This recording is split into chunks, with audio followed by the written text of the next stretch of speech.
This is Professor Michael Chapman. I'm one of the most experienced IVF doctors in Australia. I believe that an important part that I can contribute is to educate patients in relation to fertility, infertility, and all that involves. These series of podcasts help to educate you. I hope they are helpful to you. If you wish to know more, however, I'm more than happy to have you contact me via email, which is profmchapman@gmail.com, or make an appointment to see me on 9138 4222.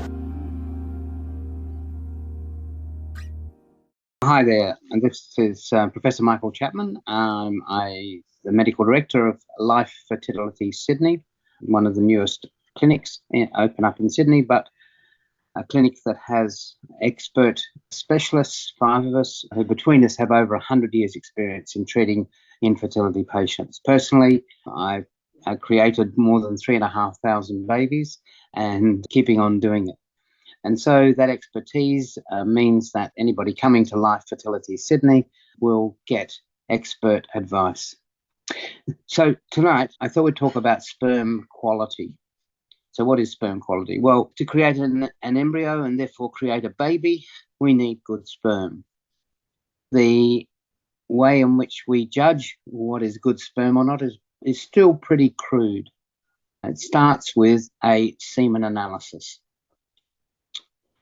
The semen analysis, what is called the normal range, is based upon a World Health Organization criteria, which is interesting in the way it has been created. Basically, it's taking men who have been successful in creating a pregnancy and looking at their sperm counts.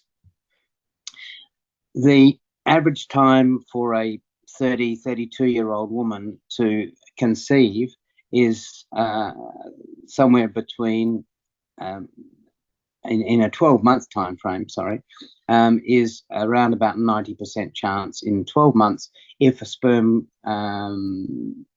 is normal. So what they've done is look at the time to pregnancy and the sperm counts of those men and come up with a number or a series of numbers.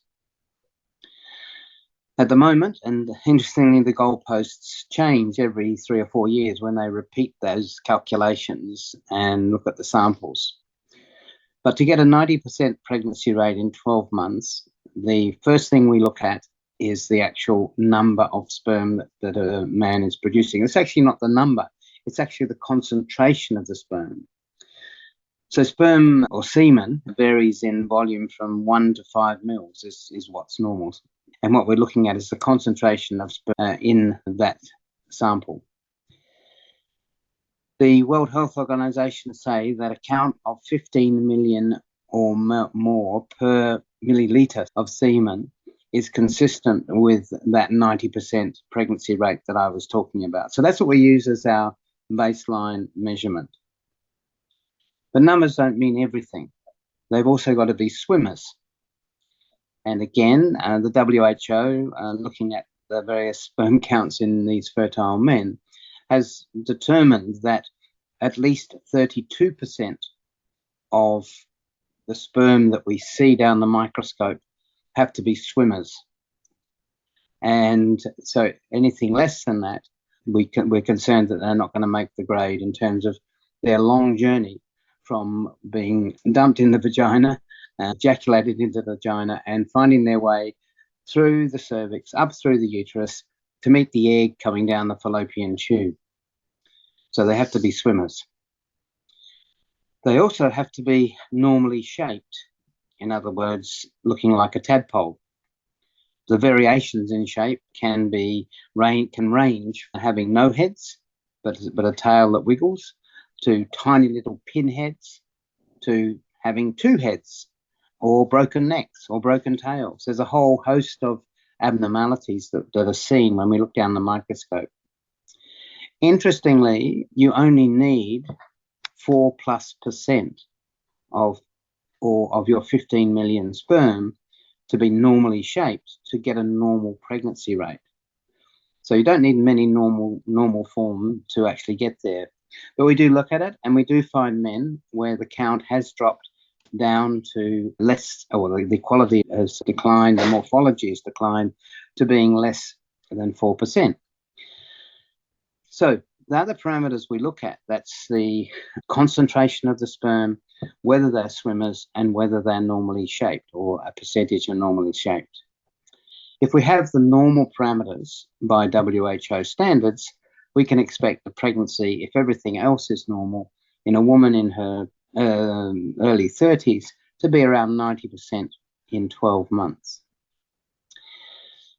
Now, when we come to look at the sperm, when I see patients with infertility, I'll find that something like 30 to 40% of the male factor, i.e. the sperm quality, is not up to scratch.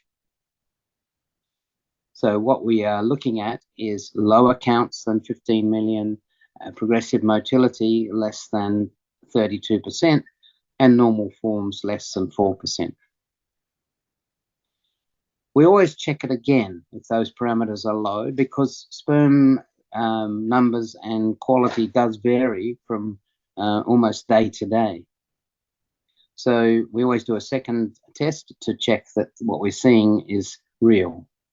We then look at the sperm in a bit more detail, the sperm numbers, and can give some degree of suggestion about what the impact of lower sperm numbers or lower progression might be on your chances of success. So, for instance, instead of 15 million, if your count is 10 million, but the normal progression is there and the normal forms are there, it reduces that 90% I talked about down to probably 70 odd percent in the 12-month time frame. So it's not saying you're not going to get pregnant, it just means the chances of pregnancy are going to be less. Once you get down to 5 million, the odds drop quite substantially. So if it's 5 million with 30% motility and normal forms of 4%, the odds of a pregnancy in 12 months are probably now down to about 10%. So really, each month, less than 1% chance per month. And that's where we've got to think about ways of enhancing the sperm numbers or moving on to doing IVF and using what sperm we have to fertilize the eggs. So sperm quality is a vital thing. And don't forget that you can access all the previous episodes by going to our website www.theivfjourney.com and select IVF Journey podcast from the navigation menu.